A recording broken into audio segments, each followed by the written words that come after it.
Donc tout s'installe petit à petit. Surtout c'est aussi une équipe, hein, même s'il n'y a pas beaucoup de budget, il y a quand même du boulot à abattre. Et donc l'équipe s'élargit. Il y a Marc Lescope qui vient d'Estienne, qui manipule la lettre à la perfection. Et on commence à grossir et patatras, 92, 93, 94, toute la chose qui est installée parfaite au niveau du print, au niveau du papier et tout ça, qui se décline tout naturellement sur l'antenne, on appelle antenne tout ce qui est diffusé, est perturbé par cette nouvelle technologie, c'est-à-dire qu'il n'y a plus de magnéto à bande, ou sous les bandes, même si c'est des bandes encore qui tournent, sont numérisées et tout est à, je dirais, tout est à recommencer. Donc là, c'est un gros chantier et surtout, la figure emblématique de Canal+ du début, c'est une sorte de disque qui était une ellipse multicolore avec laquelle on a le plus de mal à traduire au niveau des quotidiens, tout simplement, qui vont vouloir marquer les programmes Canal+ avec cette ellipse couleur. On est à l'époque des typons, des trames et autres, et il suffit d'intervertir les films pour se retrouver avec une ellipse violette et verte, et ça n'en plus finir. Donc la décision est prise au JO de 92 de Barcelone de faire disparaître l'ellipse. Autre anecdote, je vais voir Lescure, je lui dis là, il faut absolument que tu m'écoutes, on va virer l'ellipse. Il me dit c'est ton problème, si tu juges qu'il faut enlever l'ellipse, bah relève l'ellipse. Oh, tes petits copains HEC du marketing ne sont pas d'accord, hein. Ils veulent capitaliser sur la chose.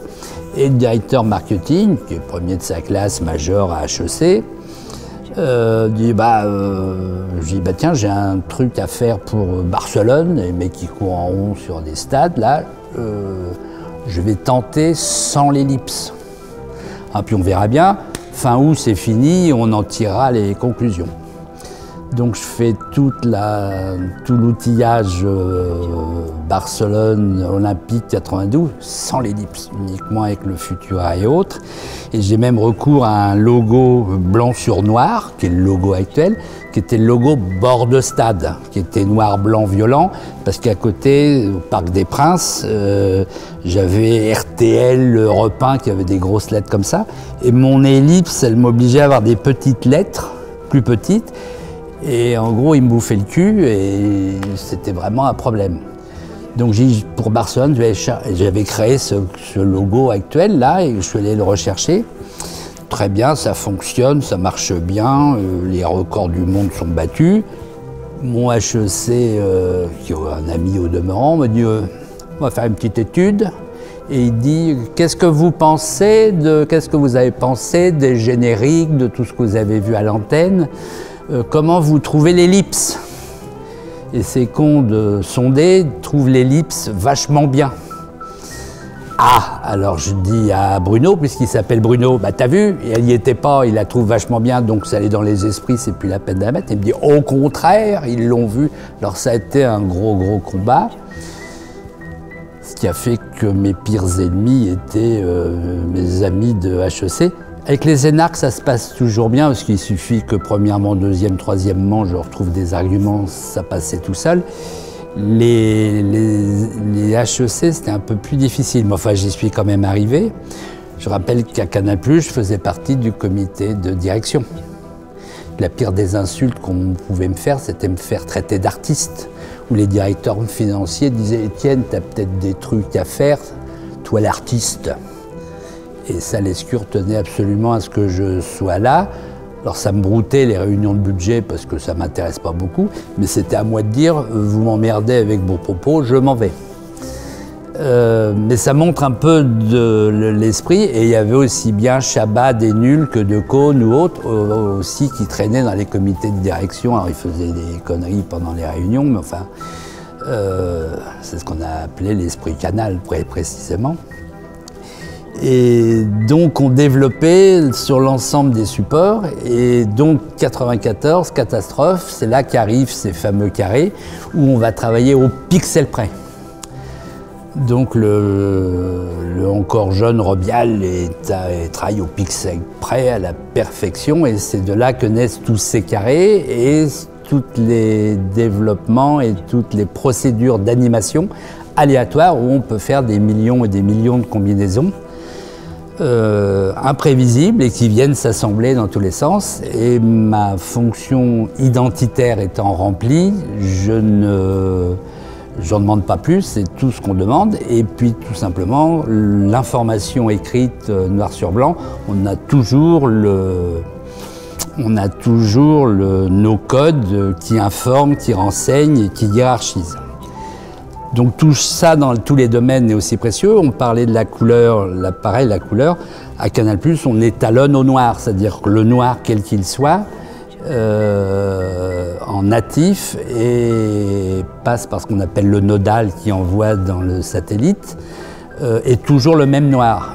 Même la plus grosse merde de Besson, on modifie son noir. Alors, on ne dit pas toujours au réalisateur, mais inconsciemment, la qualité du noir sur la diffusion, en natif, hein, c'est-à-dire chez le client, ça arrive sur son poste plus ou moins bien réglé, mais quand on s'étalonne sur le noir, on a toujours un noir constant, qui n'est pas le noir 000 RVB, mais qui est un noir qui était 11-11-11, c'est-à-dire c'est un noir qui est un petit peu en flanelle, il a un peu de laine, il a un petit peu de matière, ce qui permet de lui mettre du vrai noir dessus, comme on va mettre du vrai blanc.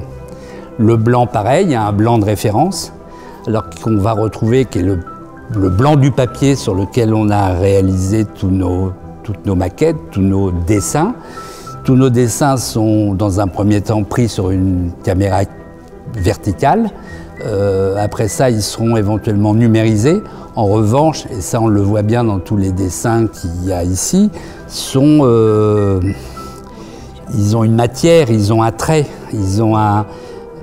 quel que soit le procédé qui nous a permis d'assembler les mots ou de faire le nom des équipes de handball finlandaise, il y a toujours ce trait dans ces alphabets, les tailles différentes, il y a toujours une taille 0, une taille -1, une taille +1. Au début, on faisait ça en photocopie, on avait le 100%, 99 et 101. Et on les collait à la main de façon à ce que ce soit l'œil qui mette en place les différents éléments et que ce ne soit pas mécanique, hein. Et quand vous tapez un mot avec un clavier, au demeurant, c'est ce que je fais sur tous les boulots, à gauche, à droite.